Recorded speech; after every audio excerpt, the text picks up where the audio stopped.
যে কোনো সমাজকে একটি ভয়াবহ বিপর্যয়ের দিকে ঠেলে দিতে দুর্নীতির কোনো জুড়ি নেই। ১৭৫৭ সালে পলাশীর প্রান্তরে মির্জাপুরের বিশ্বাসঘাতকতায় আমাদের স্বাধীনতাকে পুনর্নীত করেছিল। কিন্তু ১৯৭১ সালে আমরা রক্ত দিয়ে সেই স্বাধীনতা অর্জন করেছি। তবে এই সমস্ত অর্জনকে আজ নস্যাৎ করে দিচ্ছে আমাদের এই গড়া দুর্নীতির পাহাড়। পুরো বিশ্বের উপর দুর্নীতি ভবিষ্যতে কি প্রভাব ফেলবে এবং কিভাবে এর প্রতিকার করা যায় এই বিষয়ে আলোচনা করতে আজকের বিতর্কের বিষয় নির্ধারিত হয়েছে দারিদ্র ও অভাবই দুর্নীতিতে একজন সরকারি কর্মচারীকে প্রবৃত্ত করে। অত্যন্ত যুক্তিযুক্ত হওয়ার কারণে আমি ও আমার দল এর বিপক্ষে অবস্থান করছি। ধন্যবাদ মাননীয় মডারেটর আমাকে বিতর্ক করার সুযোগ করে দেওয়ার জন্য। বৃষ্টি ঝরবে তাহারা জীবন করিবে, দুর্নীতি হইলে হোক, কিন্তু আমরা শুধু দারিদ্র ও অভাবকেই দায়ী করে যাব। তবে মানিবার চাহিব না যে শুধু দারিদ্র ও অভাবই দুর্নীতিতে একজন সরকারি কর্মচারীকে প্রবৃত্ত করে না, এবং জোর খাটাইয়া বলিতে চাইব যে দারিদ্র এবং অভাবই এর মুখ্য কারণ। ইহাই পক্ষ দলের বক্তব্য। দুর্নীতি যে কেউ করতে পারে, সে সরকারি কর্মকর্তাও হতে পারে, নাও হতে পারে, কারণ আজ বাংলাদেশের প্রতিটি সেক্টরে দুর্নীতি দিয়ে পরিপূর্ণ। কিন্তু আমাদের বিষয়টি যেহেতু নির্ধারিত, তাই আমরা আজকে শুধুমাত্র সরকারি কর্মকর্তাদের দুর্নীতির সাথে জড়িয়ে পড়ার বা দুর্নীতির প্রতি প্রবৃত্ত হওয়ার বিষয়টিকে তুলে ধরব।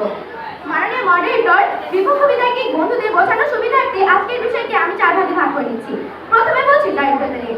দরিদ্র বলতে বেঁচে থাকার জন্য অত্যাবশ্যকীয় প্রয়োজন মেটানোর জন্য অধীনস্থ সম্পদ বা আয়ের অপর্যাপ্ততাকে বোঝায়। দারিদ্রতার সীমা। বর্তমান বিশ্বে কোনো ব্যক্তির দৈনিক আয় ১৯৯ টাকার কম হলে তাকে দরিদ্র বলা হয়।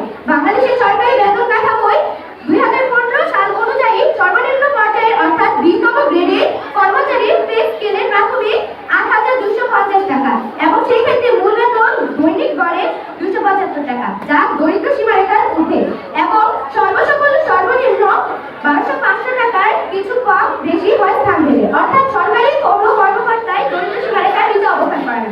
দ্বিতীয়ত বলছি অভাব নিয়ে। অর্থনীতিতে বস্তুগত ও অবস্থাগত যে কোনো দ্রব্য সামগ্রী লাভ করার আকাঙ্ক্ষায় অভাব বলা হয়। মাননীয় মডারেটর, যেহেতু কোনো সরকারি কর্মকর্তা দরিদ্রতার মাঝখানে পড়ে না, সুতরাং তাদের অভাব নেই। অতএব সরকারি কর্মকর্তারা কখনোই দরিদ্রতা নেই। বিজ্ঞ প্রতিপক্ষ আপনারা ঠিক কি কারণে বারবার দরিদ্র ও অভাবকে দায়ী করে যাচ্ছে প্রশ্ন রেখে গেলাম, আশা করি উত্তর দিয়ে যাবেন। প্রতিষ্ঠানের দুর্বল সংস্কৃতিও একজন সরকারি কর্মচারী দুর্নীতিতে জড়িয়ে পড়ার একটি বড় কারণ। যখন কোনো প্রতিষ্ঠানের অভ্যন্তরে দুর্নীতির বিরুদ্ধে কোনো কঠোর নীতিমালা হয় না, তখন কর্মচারীরা সহজেই দুর্নীতিতে জড়িয়ে পড়ে।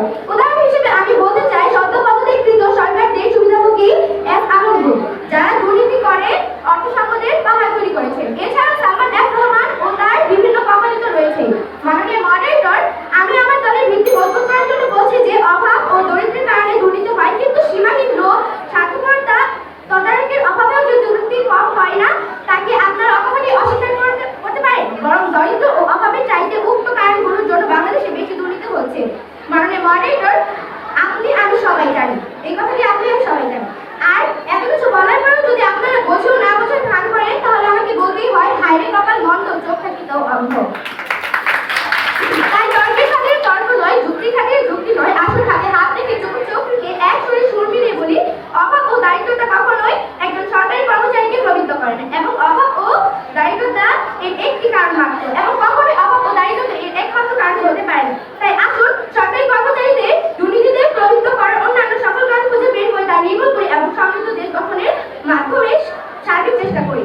এবং পরিশেষে বলতে চাই, তাই তো বলি শপথ নাও, করবে দুর্নীতি ধ্বংস, তবেই তো পূর্ণ হবে স্বাধীন দেশের স্বপ্ন। ধন্যবাদ মাননীয় মডারেটর।